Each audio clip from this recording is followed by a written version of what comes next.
මම අද පුතේ ඔයාලට විචාර ප්‍රශ්නයකට පිළිතුරක් ලියන විදිහ කියලා දෙන්න බලාපොරොත්තු වෙනවා.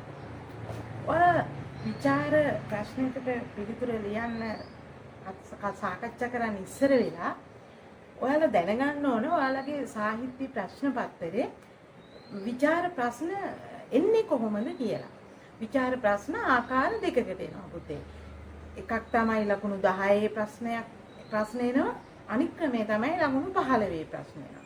ඔයාලා දන්නවා ලකුණු 15 ප්‍රශ්න කියන්නේ පුතේ අනිවාර්යයෙන්ම 3 වෙනි ප්‍රශ්නය සහ 4 වෙනි ප්‍රශ්නය. මේ ප්‍රශ්න දෙක ඔයාලා අනිවාර්යයෙන්ම ලියන්න ඕනේ.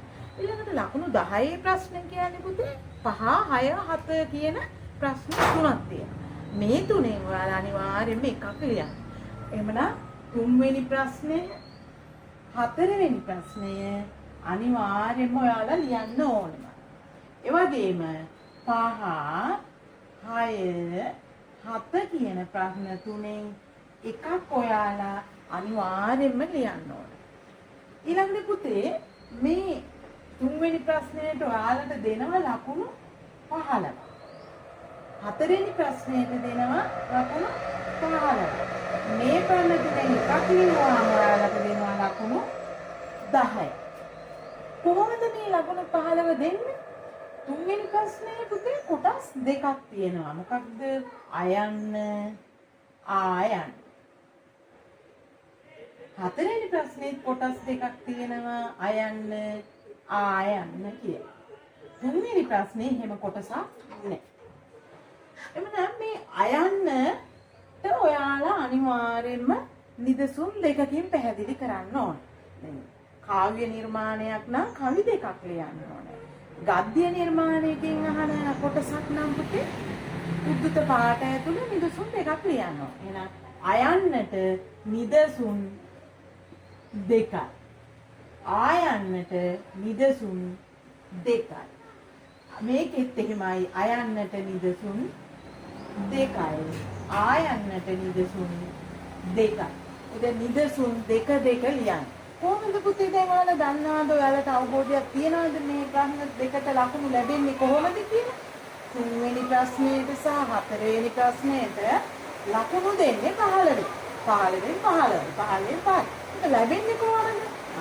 මෙන්න මේ විදිහට ලැබෙනවා.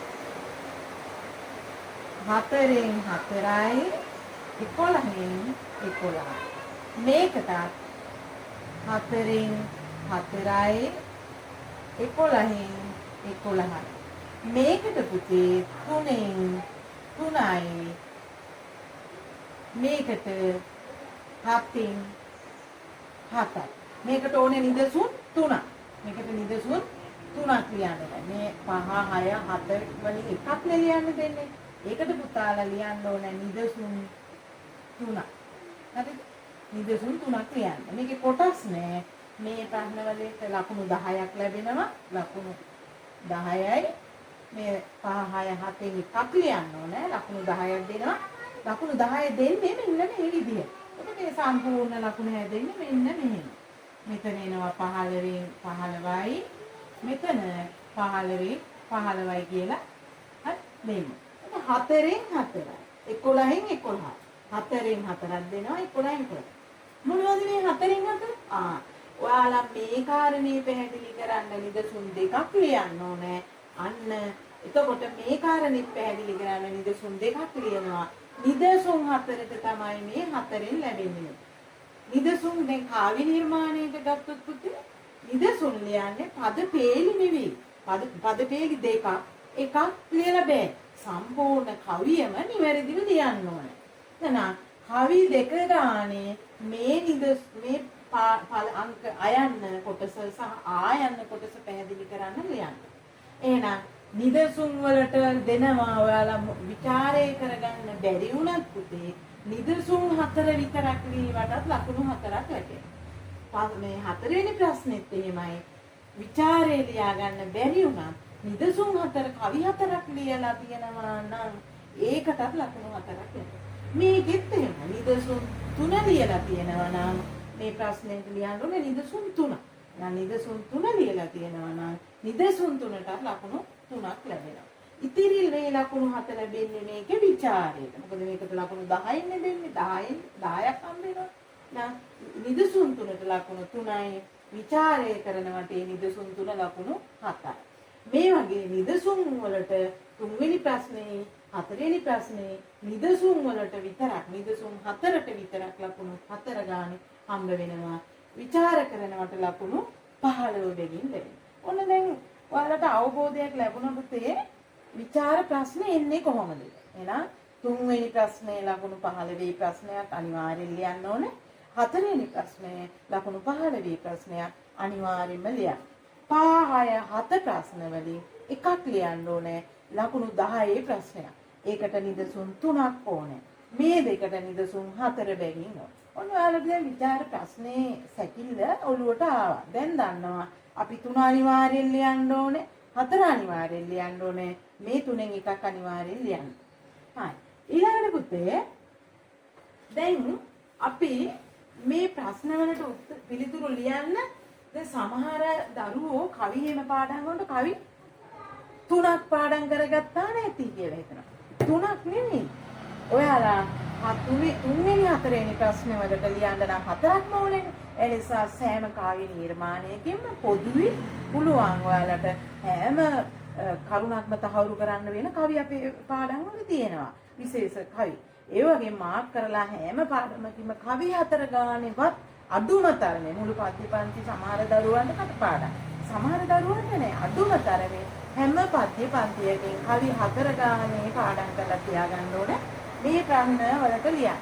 මේකට තුනක් ලියන්න ඕනේ. නමුත් 4ක් පාඩම් කරලා තියාගන්න ඕනේ. ඒකට අපිට 3ක් පහසුවෙන් මේකට ලියා ගන්න පුළුවන්. දැන් පැහැදිලි වුණානේ දරුවන්ට? හරි. එහෙනම් මම ඔන්න කියලා දෙනවා කොහොමද පොදුවේ විචාර ප්‍රශ්නයකට දැන් ලියන්නේ කියලා. පුතාලා දන්නවා ඔයාලගෙන් වැඩිපුර අහන්න ඉඩකඩ බොහෝ තියෙන ඕනෑම පාඩමකින් අහන්න පුළුවන් පොදු ප්‍රශ්නයක් තමයි මේ කාව්‍යෝපක්‍රම.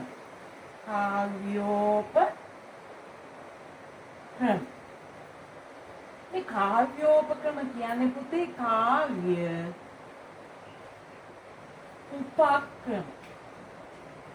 කාව්‍ය උපක්‍රම කියන්නේ කාව්‍ය උපක්‍රම. කාව්‍ය උපක්‍රම කියන්නේ කවි පන්තිය පැහැදිලි කරන්න, කවි පන්තිය ලස්සන කරන්න, අලංකාර කරන්න, අර්ථය ගෙනත් දෙන්න භාවිතා කරලා තියෙන සියලුම උපකරණ උපක්‍රම කාව්‍ය උපක්‍රම නැත්නම් කාව්‍යෝපක්‍රම කියලා හඳුන්වනවා. ඔයාලට පුතේ ඔයාලගේ සාහිත්‍ය සංග්‍රහයේ තියෙනවානේ පාඩම් 16ක්. පාඩම් 16ක් තියෙනවා. මේ 16න් 9ක්ම පුතේ පද්‍ය නිර්මාණ නැත්නම් කාව්‍ය නිර්මාණ ඇතුළත් පාඩම්.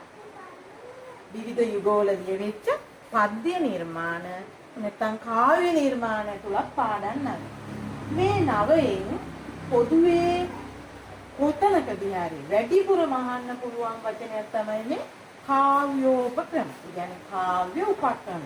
මේ පාඩම් 9න් කොයි පාඩමෙන් ඇහුවා කාව්‍ය උපක්‍රම කියන වචනයට අදාළ ප්‍රශ්නයක් ඇහුවොත් පුතේ පොදුවේ අපි කාව්‍ය උපක්‍රම ටිකක් මතක තියාගත්තොත් ඔයාලගෙන් ලියන්න ඕනේ නිදසුන් විදිහට 4යිනේ දැන් සමහර වගේ 3යි. මේ කාව්‍ය උපක්‍රම සම්බන්ධයෙන් අහුවොත් ඔයාලා පොදුවේ මේ කාව්‍ය උපක්‍රම 3ක් මතක තියාගත්තොත් හොඳට ඕනේ විචාරය පැහැදිලි කරන්න. මේ කාව්‍ය උපක්‍රම සෑම නිර්මාණයකම තියෙනවා. අනිවාර්යයෙන්ම සෑම නිර්මාණකරුවෙක්ම රචකයෙක්ම මේ කාව්‍ය උපක්‍රම අනුගමනය කරලා තමයි තමන්ගේ නිර්මාණය සාර්ථක කරගෙන තියෙන්නේ. ඉතින් දරුවනේ ඔයාලා මේ පද්‍ය නිර්මාණ 9න් අහන ඕනෑම ප්‍රශ්නයකට පිළිතුරක් ලියන්න මේ කාව්‍ය උපක්‍රම 3ක් අදුම තරමේ සරලව මතක තියාගත්තොත් මේ පාඩම් 9න් අහන ඕනෑම එකකට ලියන්න. මේ පාඩම් 9 විතර නෙවෙයි ගද්‍ය නිර්මාණය සුල් පාඩනුත් තියෙනවානේ. මේ 16ක් තියෙනවානේ. ඒවට කාව්‍ය උපක්‍රම කියන්නේ ඒ බදුම ඒව තමයි. එතකොට මේ කාව්‍ය උපක්‍රම කියන වචනය ඔයාලගේ ප්‍රශ්න පත්‍රයේ බොහෝ දුරට භාවිතා වෙලා තියෙනවා. අපි පොදුවේ පුතේ ඔයාලට පහසුවෙන් කාව්‍ය උපක්‍රම ටිකක් මම අද කියා දෙනවා. හරිම ලේසියෙන් මතක තියාගන්න පැහැදිලිව. ඒ ටික මතක තියාගත්තොත් ඔයාලට විභාග ශාලාවේදී බොහොම පහසුවෙන් ප්‍රශ්නයකට පිළිතුර ගොනු කරගන්න පුළුවන්. අපි බලමු කාව්‍ය උපක්‍රම. ඔන්න කාව්‍ය උපක්‍රම. හරිද? කාව්‍ය උපක්‍රම ගොඩ තියෙනවා පුතේ. හැබැයි ඔයාලට ලැබෙන ප්‍රශ්නය ලැබෙන පාඩමේ අදාළ පාඩමෙන් කුමන පාඩමකින් ලැබුණත් ලැබෙන ප්‍රශ්නය කුමන පාඩමෙන් වුණත් ඔය සෑම පාඩමකම කාව්‍ය උපක්‍රම තියෙනවානේ. ඉතින් මම මේ කියන්නේ පොදුවේ මතක තියාගන්න පුළුවන් උපක්‍රම ටික. මේ උපක්‍රම මතක තියාගත්තාම ඔයාලට ඕන පාඩමකින් ඇහුවත් ඒ කරුණු ටික ලියන්න පුළුවන්. අපි කාව්‍ය උපක්‍රම. ඔන්න පළවෙනි උපක්‍රමය තමයි පුතේ ඔයාලා හිතන්නම ඕනේ අපට මහා බරපතල උපක්‍රම ඕනේ නැහැ. අපට නිර්මාණයක සරලව මතු පිටින් පේන්න තියෙන උපක්‍රම ටික අපි ග්‍රහණය කරගත්තාම අවබෝධ කරගත්තාම හොඳටම ඇති. මතු පිටින් පේන්න දකින්න අපිට බොහෝ උපක්‍රම තියෙනවා කතුවරු භාවිතා කරන. අන්නේ උපක්‍රම ටික මතක තියාගත්තාම ඇති. මුලින්ම අපිට හම්බ වෙන පළවෙනිම දකින්න තියෙනම උපක්‍රමය තමයි පුතේ ඕනම නිර්මාණයක භාෂා භාවිතය සම්බන්ධයෙන්. භාෂාව. මොනවද භාෂාව? කතුවරු පළවෙනි එක තමයි භාෂාව. හරිද? භාෂාවේ විවිධතා තියෙනවා. කතුවරු මේ භාෂාව තමන්ගේ නිර්මාණය සාර්ථක කරගන්න භාෂාවේ විවිධ විපර්යාසයන් කරලා තියෙනවා. ඔයාලට ඕනම නිර්මාණයක් ගත්තාම ඒ නිර්මාණය තුල භාෂාවේ විශේෂතා හඳුනා ගන්න පේනවා අපිට. මතු පිටින් බලනකොට මේ භාෂාවේ විශේෂතා කතුවරයා භාවිතා කරලා තියෙනවා. ඔයාලට ලැබෙන ප්‍රශ්නය තුලදී ඔයාලා කියන්න ඕනේ පළවන උපක්‍රමයේ කතුවරයා අනුගමනය කරලා තියෙන භාෂා භාවිතයේ දක්වලා තියෙන සුවිශේෂී ලක්ෂණ. ඒ මොනවද භාෂාව? ඔන්න භාෂාව සමහර වෙලාවට නිර්මාණකරුවෝ භාවිතා කරන සරල භාෂාව. සමහර අය ඒ සරල භාෂාව තුල ගැමි වහර නැත්නම් ජන වහර අපූර්වට මේ සරල භාෂාව තුල තියෙනවා. සමහර භාෂා වල පුතේ මේ ව්‍යංග්‍යාර්ථ අපි කියනවා ව්‍යංග්‍යාර්ථවත් බස්වහරක් තියෙනවා කියලා කියනවා. මොනවද ව්‍යංග්‍යාර්ථවත් කියන්නේ? මේකට කියන තවත් නම් තියෙනවා. ඒ වක්‍රෝක්තිය. එහෙම නැත්නම් ධ්වනිතාර්ථවත් බස. මේ ව්‍යංග්‍යාර්ථ, වක්‍රෝක්තිය, ධ්වනිතාර්ථ කියන වචන තුනම එක සමාන තේරුමක් තියෙන වචන තුනක්. ඒ නිසා ව්‍යංග්‍යාර්ථ බස කීවත්, වක්‍රෝක්තිය කීවත්, ධ්වනිතාර්ථවත් බස කීවත් එකම දේ තමයි කියන්නේ. ඒ නිසා කතුවරු භාෂාවේ මෙන්න මේවා විවිධාකාරයෙන් සමහර වෙලාවට භාෂාව තුල පුතේ උපමා භාවිතා කරලා තියෙනවා. සමහර වෙලාවට රූපක භාවිතා කරලා තියෙනවා. මම මෙතෙන්ද යනවා. තව සමහර කතුවරු අනුප්‍රාස පද භාවිතා කරලා තියෙනවා භාෂාවේ. අනුප්‍රාස පද භාවිතා කරලා තියෙනවා. තව සමහර එළියට ආරක්ෂා වෙන විට නැත්නම් එළි සමය ආරක්ෂා වෙන්න භාෂාව යොදාගෙන තියෙනවා. භාෂාව. තව සමහර අය අපූර්ව යෙදුම් භාෂාව තුල කාව්‍යාත්මක යෙදුම් යොදාගෙන තියෙනවා. භාෂාව ලස්සන. ඉතින් පුතේ ඔන්න පළවෙනි කාව්‍ය උපක්‍රමයෙන් තමයි කතුවරයා අනුගමනය කරන භාෂාව සම්බන්ධයෙන් අපිට කියන්න පුළුවන්. ඒකට ඔයාලාට ලැබෙන ප්‍රශ්නය මොන පාඩමෙන් ආවත් කාව්‍ය උපක්‍රමවලදී අනිවාර්යෙන්ම කතුවරයා අනුගමනය කරපු භාෂාවේ සුවිශේෂීතා මේ කරුණු ඔස්සේ කියන්න ඕන.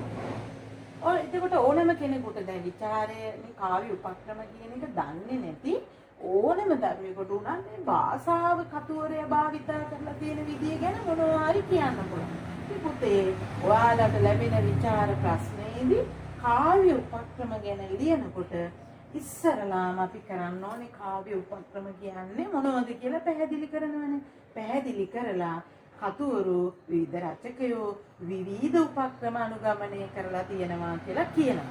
කියලා අපේට දෙන පාඩමට අදාළ ප්‍රශ්නෙට අදාළ පාඩමේ කතුවරයාද මේ විදිහට විවිධ උපක්‍රම අනුගමනය කරලා තියෙනවා කියලා කියනවා.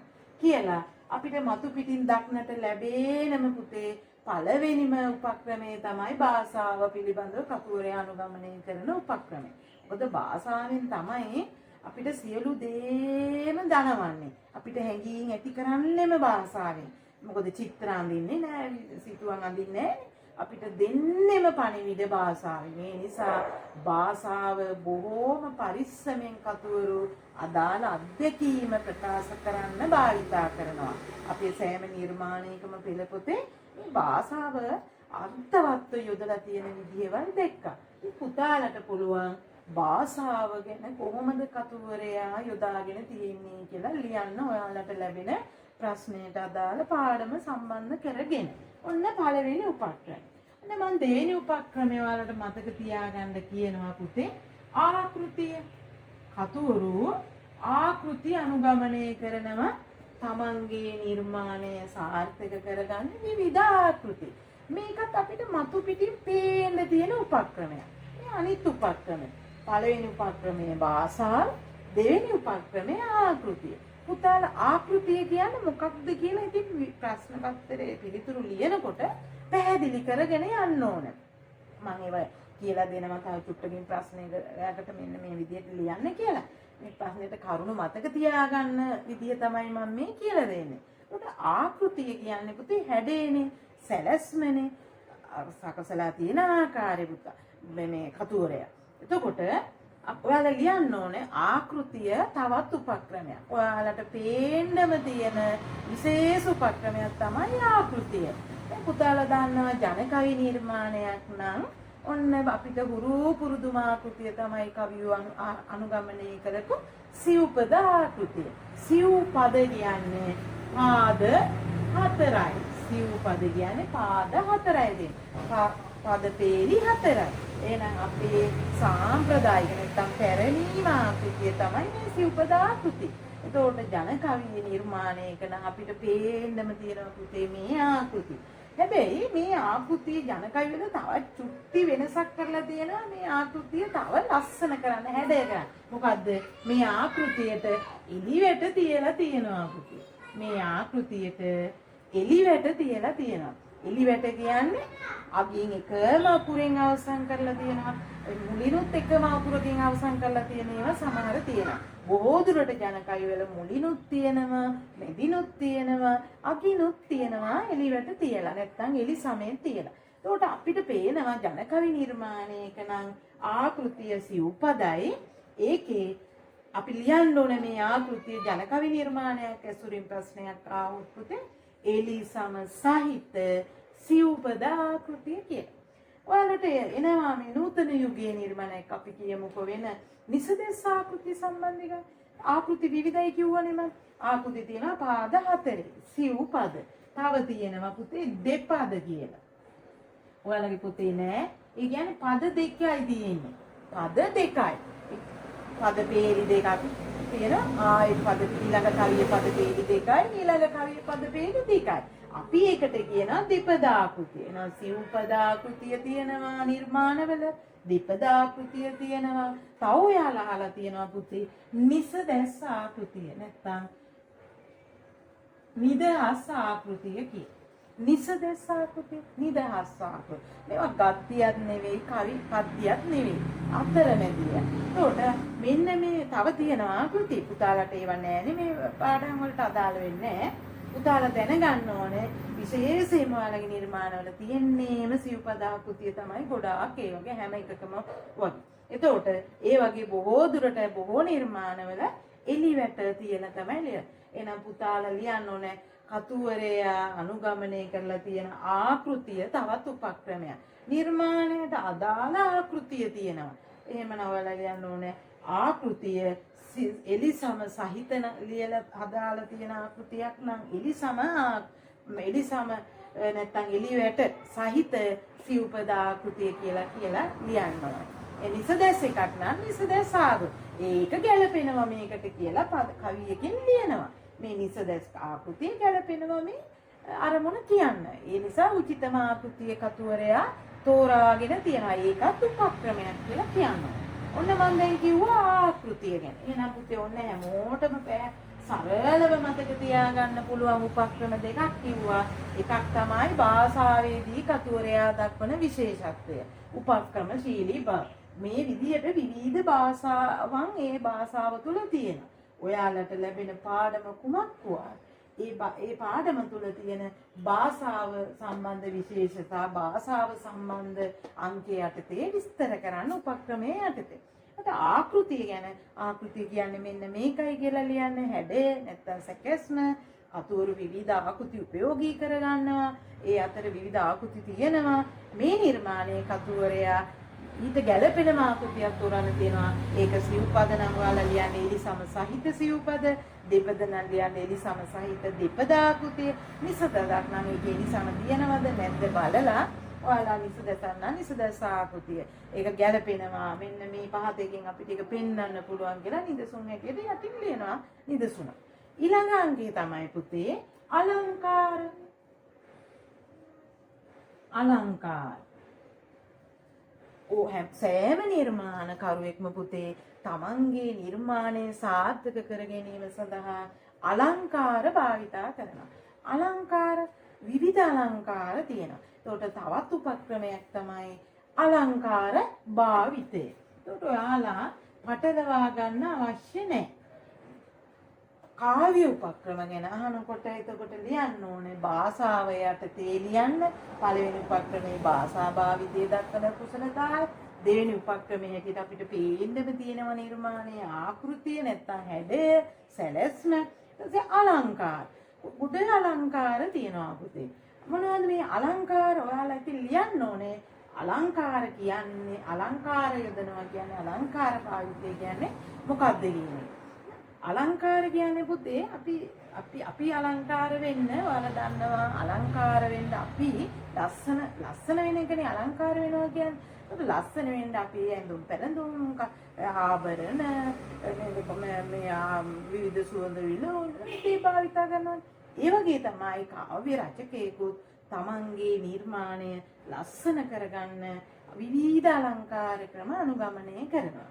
ඒකට අලංකාර ගොඩාක් තියෙනවා. ඔයාලා අලංකාර කියන්නේ මේ ලස්සන කිරීම, සැරසීම කියලා ඒ අලංකාර ටිකක් ඔයාලට ලැබෙන පාඩමට අදාළව ප්‍රශ්නේ ලැබෙන්නේ කුමන පාඩමේ?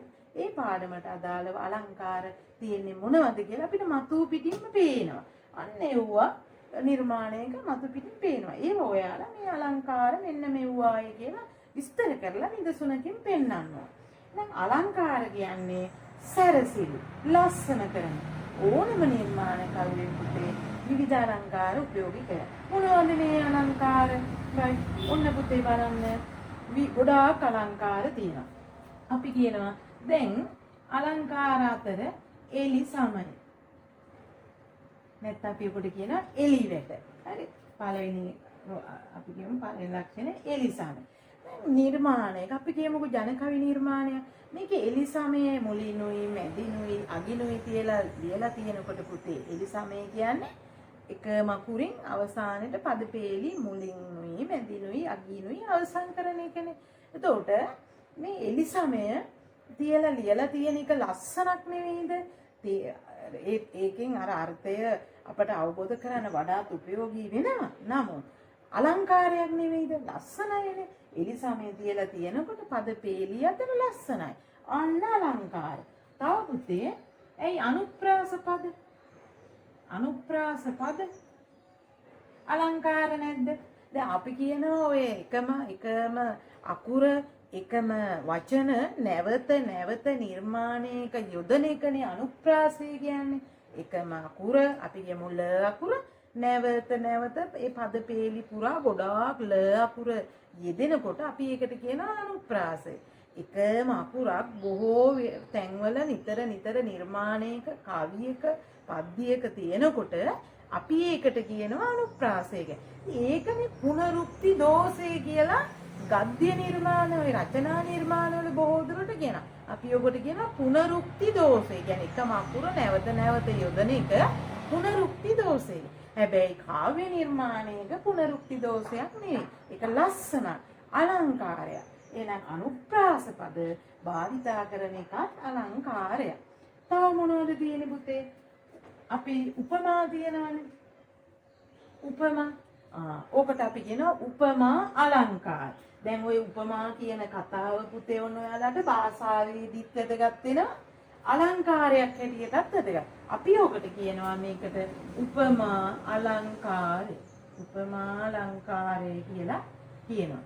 දැන් උපමා අලංකාරය ලස්සනක්. උපමා මගින් පැහැදිලි කරන එක නිර්මාණයක් කියන එක අර්ථය පැහැදිලි කරන්න කියන කාරණේ අපිට වඩාත් තහවුරු කරන්න අවබෝධ කරන්න ප්‍රයෝජනවත් වෙනවා වගේම පුතේ ලස්සනක් එලියක් නිර්මාණ. ඒක රූපක භාවිතේ ඔන්න භාෂාවේදීත් රූපක භාවිතා කරනවා. භාෂාවේ කියන්නේ අර්ථය අපිට වඩාත් තහවුරු කරන්න. ඒ වගේම රූපකයේ යෙදීම තව දෙයක් කරනවා අලංකාර කරනවා අපේ නිර්මාණ. එහෙනම් රූපක අලංකාරය කියනවා. අපි ඔකට කියනවා රූපක අලංකාරය. ඔන්න අලංකාර මොනවාද? එලි සමයේදීමත් අලංකාරයක්. අනුප්‍රාස පද යොදන එකත් අලංකාරයක්. උපමා යොදන එකත් අලංකාරයක්. රූපක යොදන එකත් අලංකාරයක්. මම තව මේ පැත්තට එනවා. තව අලංකාර තියෙනවා. තව බලමු මොනවද අලංකාර තියෙන්නේ කියලා. ඔන්න තව තියෙනවා අලංකාර. තාලා තියෙන සංදේශ කවිය දැන් ඔයාලට තියෙනවා මග විසිතුරු කැරගල වැඳිීම මේ වගේ විශේෂයෙන්ම තියෙනවා ස්වභාවෝක්ති අලංකාරය කියලා. අහලා ඇති ස්වභාවෝක්ති අලංකාරය. තව අලංකාරයක්. නිර්මාණයක් ලස්සන කරන්න භාවිතා කරන තවත් අලංකාර ක්‍රමයක් තමයි ස්වභාවෝක්ති අලංකාර. ස්වභාවෝක්ති අලංකාර. ඒ කියන්නේ මොකද්ද? දැන් අපි පරිසරයක් ගැන වර්ණනා කරනවා කියමු දිය ඇල්ලක් ගැන, ඇල පොකුණක් ගැන, විලක් ගැන අපි වර්ණනා කරා. ඒ විලේ පවත්නා තත්ත්වයේ ස්වභාවය, එහෙම නැත්නම් පරිසරයේ පවතින ඒ ස්වභාවය, ලස්සන సౌందර්යය ඒ විදිහටම වෙනසක් නැතුව අඩු කරන්නේ නැතුව වැඩි කරන්නේ නැතුව ලස්සන පරිසරය ඒ ලස්සන විදිහට සරලව සාමාන්‍ය විදිහට වර්ණනා කරන එකට අපි කියනවා ස්වභාවෝක්ති අලංකාර. පවත්නා දේවල් පරිසරේ පවත්නා තත්ත්වයන් ඒ විදිහටම නොවෙනස් ඒ ආකාරයටම වර්ණනා කරලා ලියන එකට අපි කියනවා පුතේ ස්වභාවෝක්ති අලංකාර. දැන් අපේ මේ නිර්මාණවල මේ සංදේශ කාව්‍යවල මග විසිතුරු වල එහෙම මේවා හොඳට ඒ ස්වභාවෝක්ති අලංකාරය තියෙනවා. මොකද ඒ විදිහට දැසාර ඵලය අඹ දඹ රඹද වල් පිට මීර ජලයේ ඇල දොල කඳු පිටින් වට නෑර ලොලේ වඩ වෙන දුටු දනන්නට කෑරගලේ වැජ දෙීමේ ලෙසින් මේ තියෙන ස්වභාවෝක්ති අලංකාර. අර කෑරගල ගම් පියසේ පවතින සාමාන්‍ය ස්වභාවයවත් පරිසරයේ සාමාන්‍ය තත්ත්වය කවියයි පවතින ආකාරයට වර්ණනා කරා. අන්න ඒකට කියනවා පුතේ ස්වභාවෝක්ති අලංකාර. එහෙනම් ඔන්න කතුවරු අනුගමනය කරන අනික් උපක්‍රමය තුන්වෙනි උපක්‍රමය තමයි අලංකාර භාවය. එහෙනම් අලංකාර ගොඩාක් තියෙනවා. උපමා අලංකාරය, රූපක භාවිතය කරලා තියෙනවා නම් ඒකට කියනවා රූපක අලංකාරය. එලි සමයත් අලංකාරයක් ලස්සනක් ගෙන දෙනවා. අනුප්‍රාස පද භාවිතයත් අපිට පුතේ අලංකාරයක් ගෙන. ඒ වගේම ස්වභාවෝක්තිය පවතින දේවල් ඒ විදිහටම වර්ණනා කරන එක අලංකාර. තව තියෙනවා පුතේ අතිශයෝක්ති අලංකාරය. අපි කියනවා අතිශයෝක්ති අලංකාරය. අතිශයෝක්ති අලංකාරය. අතිශයෝක්ති කියන්නේ මේ පවතින තත්ත්වය කියන්නේ ලෝක ස්වභාවය. ලෝකේ යම් ජීවි වස්තුවක් හෝ අජීවී වස්තුවක් හෝ සාමාන්‍යයෙන් පවතින ක්‍රමයක් තියෙනවානේ. ඒක ඉක්මවා අර කාටුන් වල ඒක ඉක්මවා ඕනෑමට වඩා බොරුවට වැඩිපුර අනර්ග කරලා වර්ණනා කරන එක. ඒකට අපි කියනවා ලෝක ස්වභාවය ඉක්මවල වර්ණනා කරලා තියෙනකොට අපි කියනවා අතිශයෝක්තිය. මේක සංදේශ කවි වල බොහෝ දුරට තියෙනවා. තව අලංකාරයක් තියෙනවා පුතේ. උත්ප්‍රේක්ෂා අලංකාරය. උත්ප්‍රේක්ෂා අලංකාරය කියනවා. උත්ප්‍රේක්ෂා අලංකාරය කියනවා. හරිද? ඒකට කියනවා උත්ප්‍රේක්ෂා මෙහෙමම ලියමුකෝ මේ ලියපු විදිහට අලංකාරය. උත්ප්‍රේක්ෂා අලංකාරය. උත්ප්‍රේක්ෂා අලංකාරය කියන්නේ සාමාන්‍ය පරිසරයේ සිද්ධ වෙන දෙයක් කවියා ඒ පවතින ස්වභාවය ගැන වෙන විදිහකට හිතලා වෙන විදිහකින් වර්ණනා කරනවා. මේක එක තව පැහැදිලි කරන්න මෙහෙම ගත්තොත් පුතාලාට මතක ඇති වස්සානයේ පද්‍ය පන්තියේ තියෙනවා කෙකටියා මල්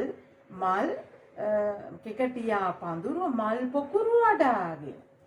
සාමාන්‍යයෙන් කෙකටියා ගස් තියෙනවා ඒ වගේ මල් පිපිලා තියෙන එකනේ සාමාන්‍ය තත්ත්වය. කතුවරයා කියනවා කෙකටියා පඳුරු මල් පොකුරු වඩාගෙන. කතුවරයා අර සාමාන්‍ය පවතින තත්ත්වය ගැන වෙනස් විදිහකට කල්පනා කරා. හිතුවා. හිතලා ලිව්වා. නිකන් අලුත් විස්මය ජනක දෙයක් කතුවරයා එතනින් අපිට මවලා පෙන්නවා. මෙව්වා. අන්න ඒකට අපි කියනවා උත්ප්‍රේක්ෂා අලංකාරය. අපේ වස්සානයේ පද්‍ය පන්තියේ බොහෝ දුරට මේ ක්‍රමය මේ උත්ප්‍රේක්ෂා අලංකාරය තියෙනවා. සමස්ත පද්‍ය පුරාණ තියෙන්නේ උත්ප්‍රේක්ෂා අලංකාරය. ඒ අලංකාර ක්‍රමය.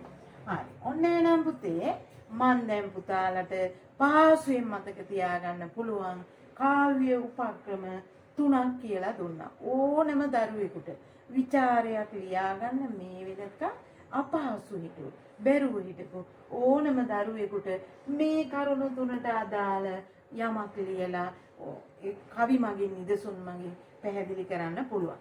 පළවෙනි උපක්‍රමය තමයි භාෂාවේ කරලා තියෙන සුවිශේෂීතා භාෂා භාවිතය දක්වන උපක්‍රම.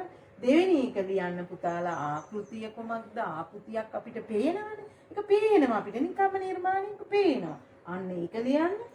තුන්වෙනි ලියන්න කවි අනුගමනය කරලා තියෙන අලංකාර ගැන. ගොඩ අලංකාර කියන්නේ මේ ඔක්කොම අලංකාර.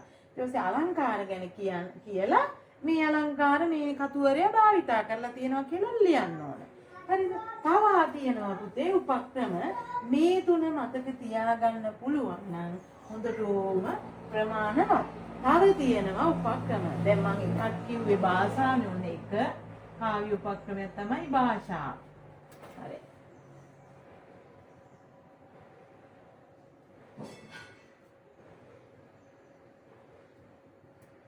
කාව්‍ය උපක්‍රමයක් තමයි භාෂාව. දෙක තමයි ආකෘතිය. තුන තමයි අලංකාර. ඔන්න මම අලංකාරත් ගොඩාක් කියලා දුන්නා. මේ තුන ඡේද තුනකින් විස්තර කරලා නිදසුන් සහිතව ඒ නිදසුනේ මේවා තියෙනවා කියලා ඔප්පු කරලා ලියවුවා නම් හොඳටම ප්‍රමාණවත්. තව තියෙනවා පුතේ මේ තුන මතක තියාගන්න පුළුවන් නම් මේ වෙලාවේ ළඟ එන විභාගයේ ළඟ එනවා. ඒ නිසා මේ තුන මතක තියාගෙන විස්තර කරන්න පුළුවන් නම් ඔබට හොඳටම ප්‍රමාණවත්. ඊට අමතරව තවත් හැකියාවන් තියෙන අවශ්‍ය දරුවෝ මෙන්න මේ ක්‍රම තව තියෙනවා වමනා නම් අවශ්‍ය නම් මතක තියාගන්න පුළුවන්. කාව්‍ය උපක්‍රම. තව තියෙනවා පුතේ කාව්‍යෝක්ති භාවිතය. අපූර්ව කාව්‍යෝක්ති භාවිතය. කාව්‍යෝක්ති භාවිතය. කාව්‍යෝක්ති කියන්නේ කාව්‍යාත්මක යෙදුම් නැත්නම් කියමන්. කාව්‍යාත්මක යෙදුම්. හරි. කාව්‍යාත්මක යෙදුම් නැත්නම් කියමන්. අපි මේවට කියනවා කියමන්. මෙන්න මේවා පූර්වක දැන් අපේ වස්සානයේ සම්පූර්ණයෙන්ම කාව්‍යෝක්ති වලින් පිරීලා කෙකටියා පඳුරු මල් පොකුරු වඩාගෙන කුඹු කටු දියට නැමිලා දිය අතගගා කියන ඔය දෑල දුඩ මලුය ඉන්න බැරුවා සුන්නේ ඔක්කොම පුතේ කාව්‍යෝක්ති. වස්සානයේ පද්‍ය පන්තියම කාව්‍යෝක්ති වලින් බහූල පද්‍ය පන්තියක් පද්‍ය පුරාවටම කතුරේ අනුගමනය කළ තියෙන උපක්‍රමය තමයි කාව්‍යෝක්ති භාවිතය. හරි. එහෙනම් මෙව්වා තියෙනවා. හරි. තව තියෙනවා අපිට කාව්‍ය උපක්‍රම. දැන් වස්සානේ අපිට හම්බුණා ජීවී වස්තු අජීවී වස්තු ජීවීකරණය කරන සප්‍රාණික බවක් ලබා දීලා ප්‍රාණ වාචී ස්වරූපයක් ගන්නලා. ඒකත් උපක්‍රමයක්. මොකද්ද? අජීවී වස්තු සජීවීකරණය කරනවා. ඒවට ජීවී බවක් ආරෝපණය කරන එකත් උපක්‍රමයක්. තව තියෙනවා පුතේ. තව උපක්‍රම තියෙනවා. ව්‍යාකරණ සිද්ධාන්ත අනුගමනය කරන දැන් ඔක හොඳටම අපිට පේනවා මතක් කරලා දෙන්න ගංගාවේ සංගීතයේ ව්‍යාකරණානුකූල සිද්ධාන්ත ව්‍යාකරණ උපක්‍රම උක්ත ආඛ්‍යාත පද සම්බන්ධයේ නිවැරදිව මම කියන කතුවරයා සංගවලා මියන්නෙන් අවසන් කරලා තියෙනවා ගංගාවේ සංගීතේ කොහොමද සැඟවෙමි එබෙමි නිසසල වෙමි සසල වෙමි බලන්න මී සැඟවෙමි එබෙමි නිසසල සැඟවෙමි එබෙමි නිසසල වෙමි සසල වෙමි මී මේ කවුද මම කියන උත්තේ හංගලා තියෙනවා එහෙනම් අන්න ව්‍යාකරණ සිද්ධාන්ත ගංගාවේ සංගීත පද්‍යපන්තියට පැහැදිලිවම පේනවා භාවිත උත්ආඛ්‍යාත පද සම්බන්ධයෙන් මේ උපක්‍රම භාවිතා කරලා තියෙනවා අපිට. තව මොනවද කතුවරයාගේ උපක්‍රම හැටියට දැන් දෘෂ්ටි කෝණය අපිට පුළුවන් කියන්නේ කතුවරයා භාවිතා කරලා තියෙන දෘෂ්ටි කෝණය. දෘෂ්ටි කෝණය ගැන කියන්න පුළුවන්. දැන් මේක හොඳටම කියන්න පුළුවන්. ගංගාවේ සංගීතයේ කියන එකෙන් අපිට මේක හොඳටම කියන්න පුළුවන්. ඇයි?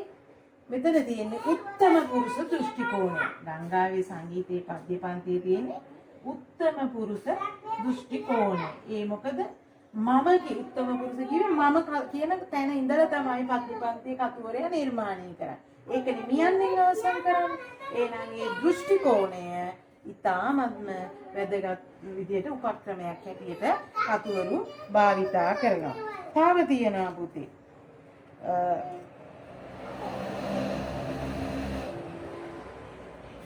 දැන් මම කිව්වා තව අපිට කාව්‍ය උපක්‍රම තව පද්‍ය නිර්මාණ ගත්තාම අපිට හොයන්න ඉන්නේ. මම හිතනවා පුතාලට මීට එහා ගොඩාක් මතක තියාගන්න ඕනෙම දරුවෙකුට පුළුවන් මෙන්න මේ උපක්‍රම තුන මතක තියාගන්න පුළුවන්.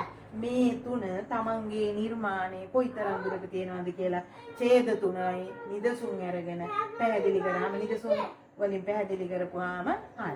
තව පුළුවන් කාව්‍යෝක්ති භාවිතේ අජීවී වස්තු සජීවීකරණය ව්‍යාකරණ උපක්‍රම අනුගමනය කිරීම දෘෂ්ටි කෝණය. මෙන්න දැන් මම කියලා දුන්න දරුවන්ට 7 උපක්‍රම 7. මේ උපක්‍රම 7 මේ තුනවත් පුළුවන් තරම් මතක තියාගෙන ලියන්න පුළුවන් නම් බොහෝ දුරට උපක්‍රම ගැන Tamanට ලැබෙන නිර්මාණය දිහා බලන්න ඕනේ. දැන් වස්සානේ වගේ ගත්තාම අනිවාර්යයෙන්ම තියෙන උපක්‍රමයේ මේ කාව්‍යෝක්ති භාවිතේ වස්සානේ ගත්තාම කාව්‍යෝක්ති රූපක තියෙනවා නේ. රූපක උපමා රූපක දින මේ අලංකාර තියෙනවා. ඒකට අපිට පුළුවන් ඒකට භාෂාව ගැන වස්සානේ කියන්න පුළුවන් ආකෘතිය ගැන කියන්න පුළුවන් ඕන දෙයක් කියන්න පුළුවන්. ඒකට මෙන්න මේ උපක්‍රම භාවිතා කරනවා කියලා ඔයාලට ලැබෙන ප්‍රශ්නය කොයි පාඩමෙන් ආවත් පුතේ පද්‍ය නිර්මාණ 9ක් තියෙනවා පාඩම් 9යි 9න් කොයි පාඩම ආවත් මේ උපක්‍රම විස්තර කරා නම් නිදසුන් සහිතව හොඳටම ප්‍රමාණවත්. හරි. මම ඊළඟට ඔන්න මම දැන් කාව්‍ය උපක්‍රම ටික කියලා දුන්නා. මම ඊළඟට දරුවන්ට උත්සාහ කරනවා ප්‍රශ්නයක් කොහොමද ප්‍රශ්නය ලියන්නේ. දැන් මේ උපක්‍රමනේ මේ ප්‍රශ්නෙට ලියන්නේ කොහොමද? මේ ප්‍රශ්නෙකට යමුකෝ. පුතාලා ප්‍රශ්නේ ලියනකොට ඉස්සරෝ දැන් මම ප්‍රශ්නයක් පෙන්නනවා. පුතාලට මේ විභාගයට ආපු ප්‍රශ්නයක් පෙන්නනවා මේ බව බලන්න. ඔන්න මේ ප්‍රශ්නේ මේක 2000 මේ ප්‍රශ්නේ පුතේ ආවේ 2016 සාපෙළ විභාගයට ආව 4 වෙනි ප්‍රශ්නේ.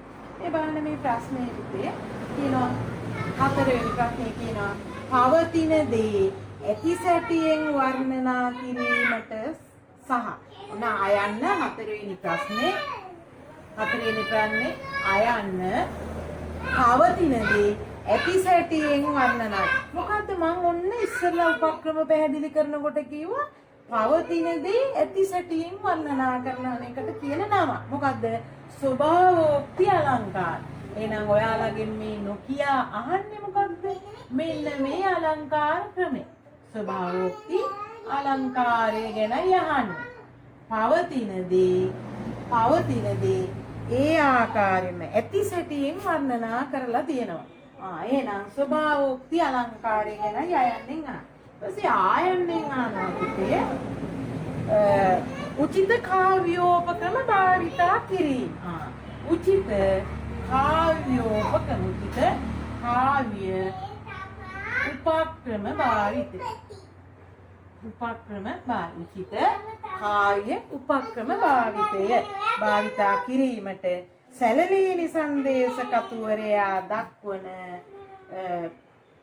දක්වන සාමාර්ථය එක් කොටසකට උදාහරණ දෙක බැගින් නිර්දිෂ්ට කවි වලින් දක්වමින් විස්තර කරන්න.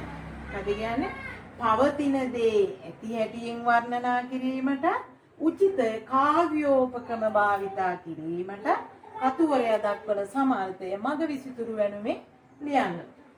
දැන් පවතින දේ එතකොට අපි දැනගන්න ඕනේ පුතේ මේ අහන්නේ අපේ විභාගෙට පවතින දේ ඇති සැටියෙන් වර්ණනා කිරීම. දැන් පවතින දේ ඇති සැටියෙන් වර්ණනා කරනවා කියන්නේ මොකද්ද? තියෙන දේ මේ විදියටම වර්ණනා. ඒකට අපි කියනවා ස්වභාවෝක්තිය කියලා. එහෙනම් පුතාලා ඔන්න හතරවෙනි ප්‍රශ්නේ අයන්න ලියන්න පිළිසෙන්න ඕනේ. එහෙනම් අපිට තියෙනවා ඉස්සෙල්ලාම කරන්න ඕනේ මොකද්ද? පළමු ඡේදයේ සරසන්න ඕනේ. පළමු ඡේදයක් ලියන්න තියෙනවනේ. පළමු ඡේදේ ප්‍රශ්නෙට පිළිසෙන්න ඉස්සෙල්ලා අපි ලියන්න ඕනේ. පළමු ඡේදය. දැන් මේක තමයි අපේ ප්‍රශ්නය. මේ කාලෙදී 2016 අපොස සාපෙළ විභාගය. හරි? සාපෙළ. සාපෙළට 2016 අපොස සාපෙළ හතරවෙනි ප්‍රශ්නේ. ඒකට ඔයාලා පළවෙනි ඡේදය සරසන්න. දැන් ආනේ සැලලීනි සංදේශයනේ. එහෙනම් ඔයාලා පළවෙනි ඡේදයේ සරසන්නේ කොහොමද? සංදේශ කාව්‍ය ගැන පොඩ්ඩක් ලියන්න ඕනේ. සංදේශ කාව්‍ය ගැන චුට්ටක් ලියන්න ඕනේ. ඒකට එකතු කරන්න ඕනේ සංදේශ කාව්‍ය ගැන ඔයාලා දන්නා බාහිර කරුණුත් එක්ක ලියලා ඊගාවට එන්න ඕනේ සැලලීනි සංදේශය ගැන යමක් ලියන්න ඕනේ. පළවෙනි ඡේදය. සැලලීනි සංදේශේ තමයි මේ මග විසිතුරු පාඩම තියෙන්නේ. එතකොට සැලලීනි සංදේශේ කාගේද? එතකොට ඒ රචකයාගේ වෙන නිර්මාණ ඔයාලා දන්නවනම් සංදේශ ලියවෙන යුගය නේ. යුගය කාලය මේ සැලලීනි ලියවෙන යුගය. ඊට පස්සේ රචකයා. හරිද? ඔහුගේ වෙනත් නිර්මාණ මෙන්න මේව ඇතුළත් කරලා මෙන්න මේ පළවෙනි ඡේදය සරසන්න ඕන. ඊට පස්සේ ඔන්න අපි දෙවෙනි ඡේදයට එනවා. ඔන්න අපේ දෙවෙනි ඡේදය. හරිද? මේ අයන්න ලියන්න ඉස්සර වෙලා අපි පළවෙනි ඡේදය සම්පූර්ණ කරනවා. මෙතන අයන්න දැම්මත් කමක් නැහැ. මේ අයන්න දාලා පළවෙනි ඡේදය ලියනවා. ලියලා ඔන්න අපි දෙවන ඡේදයට එනවා. දෙවන ඡේදය අපෙන් අහන්නේ ප්‍රශ්නෙට අපි පිළිසෙනවා. දෙවන ඡේදයේ අයන්න මොකක්ද? ස්වභාවෝක්ති අලංකාරය ගැන අහන්නේ. එහෙනම් ඔයාලගේ ප්‍රශ්නේ තියෙන්නේ ස්වභාවෝක්ති අලංකාරය කියලා නෙවෙයි. අපි ඒක දැනගන්න ඕන. මේකේ තියෙන්නේ පවතින දේ ඇති සැටියෙන් වර්ණනා කිරීම. තියෙන දේවල් ඒ ආකාරයට වර්ණනා කළා. එහෙනම් ඔයාලා ඔන්න දෙවෙනි ඡේදයේ පටන් ගන්න ඕනේ. සසලදීනි සංදේශ කතුවරයා අනුගමනය කරන ලද තමන්ගේ කාව්‍ය නිර්මාණය පද්‍ය නිර්මාණය රචනා කරනකොට අනුගමනය කරලා තියෙන උපක්‍රමයක් තමයි ඇතැම් පරිසරයේ තියෙන පවතින දේවල් මොකද මග විසිතුරු කියන්නේ මග වෙනුම කියන්නේ මේ සැලලීනියා සංදේශය අරගෙන ගිය ගමන් මාර්ගයේ පරිසරයනේ වර්ණනා කරන්නේ. ඒකයි මග වෙනුම කියන්නේ. මාර්ග වර්ණනය. ඒකේ එතකොට මේ පරිසරයේ පැවතුණු ඇතැම් දේවල් කතුවරයා ඕනෑවට වැඩි වර්ණනා කරලා තියෙනවා. සමහර උත්පේක්ෂා අලංකාර අතිශයෝක්තිය වර්ණනා කරලා අලංකාර තියෙනවා. හැබැයි සමහර තැන්වල පවතින දේවල් කතුවරයා ඒ පවතින පරිසරයේ තියෙන තත්ත්වෙම පුතේ වර්ණනා කරනවා. අන්න ඒක තමයි මේ යහන්නේ. පවතින දේ ඇති සැටියෙන් වර්ණනා කිරීම. ඒකට කියන නම තමයි ස්වභාවෝක්ති අලංකාර. ඒකට ඔයාලා මේ වචනේ දැනගන්න ඕනේ මේ ප්‍රශ්නෙට පිළිතුරු ලියන්න. පවතින දේවල් ඇති සැටියෙන් වර්ණනා කරනවා කියන්නේ ස්වභාවෝක්ති අලංකාර. එහෙනම් ඔයාලා ලියන්න ඕනේ කතුවරය අනුගමනය කරපු එක උපක්‍රමයක් තමයි දෙවෙනි ඡේදයේදී ස්වභාවෝක්ති අලංකාරය අනුගමනය කිරීම. ස්වභාවෝක්ති අලංකාරය අනුගමනය කරලා තියෙනවා මේ මඟ විසිතුරු වෙනුම ලස්සන කරන්න, අසාර්ථක කරගන්න. ස්වභාවෝක්ති අලංකාරය කියන්නේ ඔන්න ප්‍රශ්නේ කියලා තියෙනවා පවතින දේ ඇති සැටියෙන්ම ඒ ආකාරයෙන්ම පවත්නා තත්වෙන්ම වර්ණනා කිරීමයි කියලා ඔන්න ලියනවා විස්තර. ඒ අනුව මඟ විසිතුරු වෙනුමේ මෙන්න මේ පවත්නා දේ ඒ ආකාරයෙන්ම වර්ණනා කරපු ආකාරය දැක්වෙන නිදසුනක් හැටියට පහත කවිය දක්වන්න පුළුවන් කියලා අපි ඔන්න නිදසුනනේ. ඉස්සෙල්ලා පුතේ සමහර දරුවෝ නිදසුන ලියලා මේකේ ස්වභාවෝක්ති අලංකාරය තියෙනවා කියලා යටින් පොඩි ඡේදයක් ලියනවා. එහෙම ලියලා බෑ. ඉස්සර වෙලා පළමු ඡේදයේ මෙන්න මේ දත්තවලින් සම්පූර්ණ කරන්න. ඊට පස්සේ දෙවෙනි ඡේදයේ ප්‍රශ්නයට පිවිසෙන්න. මේ කොටසට පිවිසෙනවා. එහෙනම් පවත්නා දේ ඇති සැටියෙන් වර්ණනා කරලා තියෙනවා මඟ විසිතුරුදී. ඒ කියන්නේ ස්වභාවෝක්ති අලංකාරය. කතුවරේ අනුගමනය කරපු උපක්‍රමයක් තමයි තමන්ගේ නිර්මාණය සාර්ථක කරගන්න මේ ස්වභාවෝක්ති අලංකාර ක්‍රමය. එහෙමනම් කතුවරයා මඟ වෙනුම කියන්නේ මෙන්න මේ මාර්ගයේ දෙපස පවත්නා පරිසරයේ තත්ත්වය විස්තර කරලා තියෙන විදිය. ඉතින් සමහර වෙලාවට කතුවරයා තියෙන දේවල් ඉක්මවලා වර්ණනා කරනවා, සමහර වෙලාවට පවත්නා විදියට වර්ණනා. මඟ විසිතුරු වෙන්නේ මේ පවත්නා තත්ත්වයන් ඒ විදියටම කතුවරයා වර්ණනා කරලා තියෙනවා. කියලා අන්න ඒක පහත කවියෙන් පෙන්නන්න පුළුවන් කියලා අපි ඔන්න නිදසුන ලියනවා. පුතාලට පුළුවන් මඟ විසිතුරු වෙනුමේ තියෙන පුතාලගේ පොතේ තියෙනවා ස්වභාවෝක්ති අලංකාරයේ තියෙන ඕනතරම් කවි පාඩම් තුල. දැන් බලන්න මෙන්න මේ තියෙන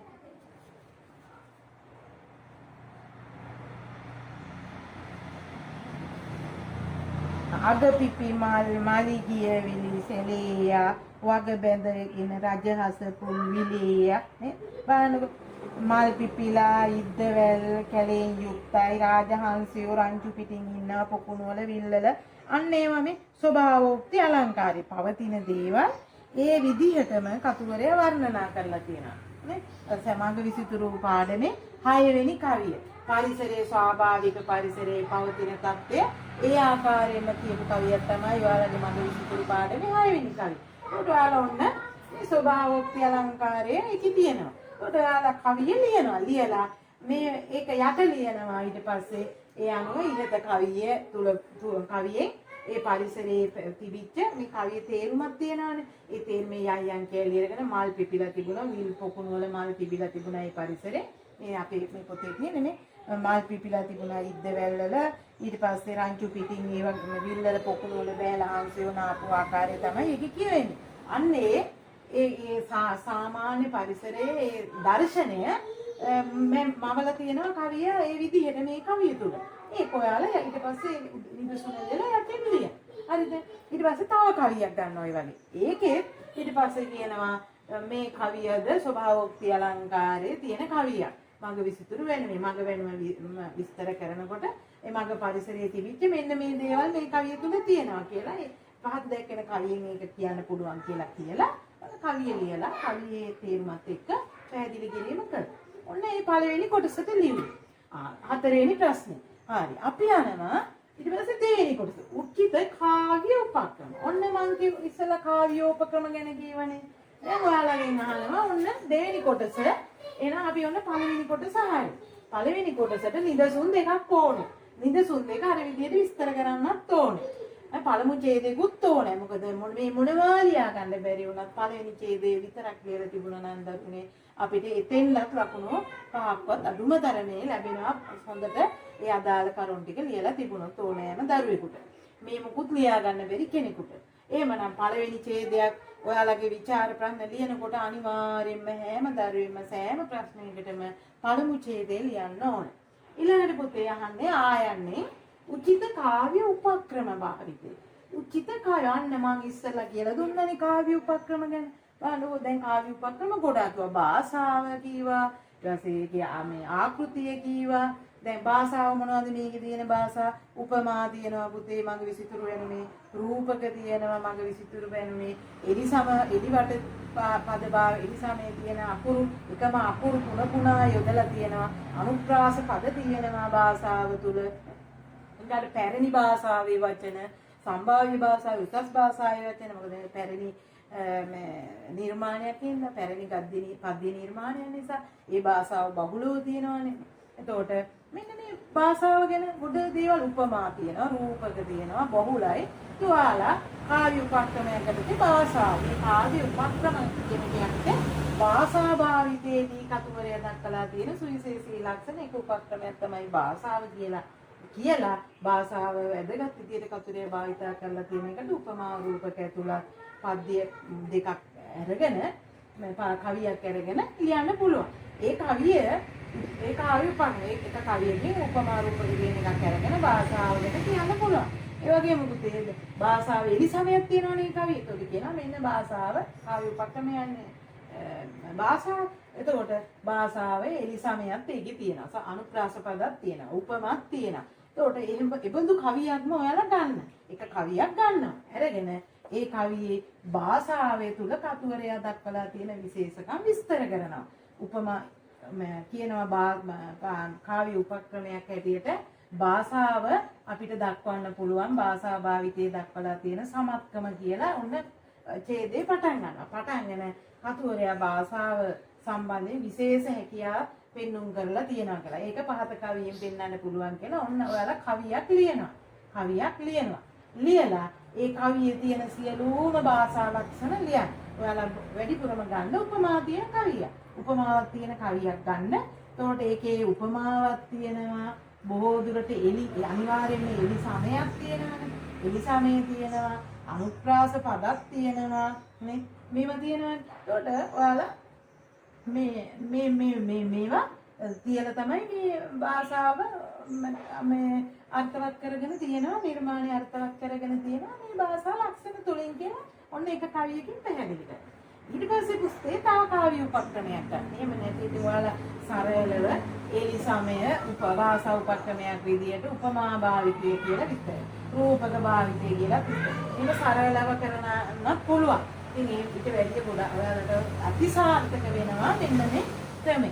පළවෙනි උපක්‍රමයේ විදියට පළමු උපක්‍රමයේ හැටියට භාෂාව කියලා ලියලා කවියක් අරගෙන ඒ කවිය තුල තියෙන සියලුම භාෂා ලක්ෂණ කියන්නේ. අර මං කිව්වේ ඒ සමය අනුප්‍රාස පද උපමා රූපක ඒ කවිය තුල හොයලා බලන්න. ඔයාලා ලියන කවිය තුල මේ සියලු දේ තියෙන ඒවා උඩුප්පල අරගෙන විස්තර කරන්න ඊට පස්සේ. නිදසුන හැටියට කවිය ලියලා. ඊළඟට පුතේ තව උපක්‍රමයක් දැන් මම උපක්‍රම වල ගොඩාක් කියවනේ. දැන් ආකෘතිය දැන් ඔන්න අපිට පුළුවන් මඟ විසිතුරු එකේ ආකෘතියක් කියන්න. එක දැන් අපි භාෂාව ගැන කියන දෙක ආකෘතිය. මොකද්ද තියෙන ආකෘතිය? මේ සංදේශ කතුරු අනුගමනය කරපුව අපිට පැහැදිලිවම පේන්න තියෙන ආකෘතිය තමයි මොකද්ද? සිව්පද ආකෘතිය. මේකේ එලි සමය ලියලා තියෙන්නේ. එලි සමය ලියලා තියෙනවා. තව මේකේ තියෙන පුතේ මාත්‍රා කාඩල දැන් සන්නන් සිහින් ගෙන්දි සෙවණලු වැලි තෙලෙන මාත්‍රා එහෙම නැත්නම් අකුරු 4න් 4ට තමයි බිඳිලා තියෙන්නේ. නැවති යන අර කුරුළු නැවති ගිය ආකාරය පෙන්වන්නේ පද 4න් 4ට තමයි විරාමයේ තියලා තියෙන්නේ, නවත්තලා තියෙන්නේ. ඉතින් මේ සිව්පද ආකෘතිය එලි සමය සහිත සිව්පද ආකෘතිය ගැන කියලා ඊට ඒක පද 4න් 4ට කැඩෙන විදියට මාත්‍රා ගණන තියලා ලියලා තියෙනවා. අපි ඒකට කියනවා විරිත කියලා. මාත්‍රා ගණන මේ කඩලා අකුරු පද 4න් 4ට දැන් ওই මං කිව්ව කලින් නේද? ඒවලට පුළුවන්. ඒකට ආකෘතිය ගැන කියන්නේ. එලි සම සහිත සිව්පද ආකෘතිය මඟ විසිතුරු එකේ තියෙනවා. ඒ තුල කතුවරයා විරිත විදියට මාත්‍රා 4න් 4 කඩලා මේ විරිත සමුද්‍රඝෝෂ විරිත භාවිතා කරලා තියෙනවා. සංදේ අපේ සැලවීනි සංදේශයේ තියෙන්නේ සමුද්‍රඝෝෂ විරිතමයි. එතකොට ඔයාලට පුළුවන් එලි සම සහිත සිව්පදාගත මෙන්න ඒක මේ කවියේ තියෙනවා කියලා නිදසුන යටින් ලියන්න ඕන. ඉස්තරලා විස්තරේ ලියලා නිදසුන යටින් ලියන්න. ඊට පස්සේ නිදසුන තුල මේ වචන උපුප්පලා එලිසමයේ සහිත වචනය මෙන්න මේ එලිසම සහිත වචනේ මේන් අනුප්‍රාස පද කියලා යට තව දුරටත් ඔයාලා ඒක ඔප්පු කරන්න. ඒකට අන්න උපක්‍රමයක් ලියමු. ඉතින් නිදසුන් දෙකකින් පෙන්නන්න තියෙන්නේ කාව්‍ය උපක්‍රම ගැන නිදසුන් දෙකකින්. ඒකට ඔන්න භාෂා උපක්‍රමය ගැන ඔයාලා කියනවා ඒක තුල ඔක්කොම අර උපක්‍රම උපමා රූපක එලිසම ආකෘතියක් තියෙනවා. ආකෘතිය ගැනත් කියනවා. ආකෘතිය එලිසම සිව්පද ආකෘතිය ඒ තුල විරිත මාත්‍රා 4 තියෙන සමුද්‍ර ගෝත්‍රයකට ආකෘතිය සකස් කරගෙන තියෙනවා. තව ඕනයි ඉතින් අලංකාර කියන්න පුළුවන්. දැන් තුනක් ලියනවා නම් කල් අපිට අපි කියමුකෝ 10 වෙනි ප්‍රශ්නේ මේක ඇහුවයි කියලා. කාව්‍ය උපක්‍රම සම්බන්ධයෙන් 10 වෙනි ප්‍රශ්නේ නේ 5 6 7 ප්‍රශ්න වලින් ඇහුවයි කියන්නේ ලකුණු 10ක අලංකාරේන මග විසිතුරිය කියලා ඇහුවනම් කාව්‍ය උපක්‍රම සම්බන්ධයෙන් කතුවරයා අනුගමනය කළ තියෙන ක්‍රමවේදය නිදසුන් තුනකින් පැහැදිලි කරන්න කියලා 5 වෙනි ප්‍රශ්නේට හරි 6 වෙනි ප්‍රශ්නේට හරි 7 වෙනි ප්‍රශ්නේට හරි ඇහුවනම් පුතේ එහෙනම් නිදසුන් තුනක් ඕනේ.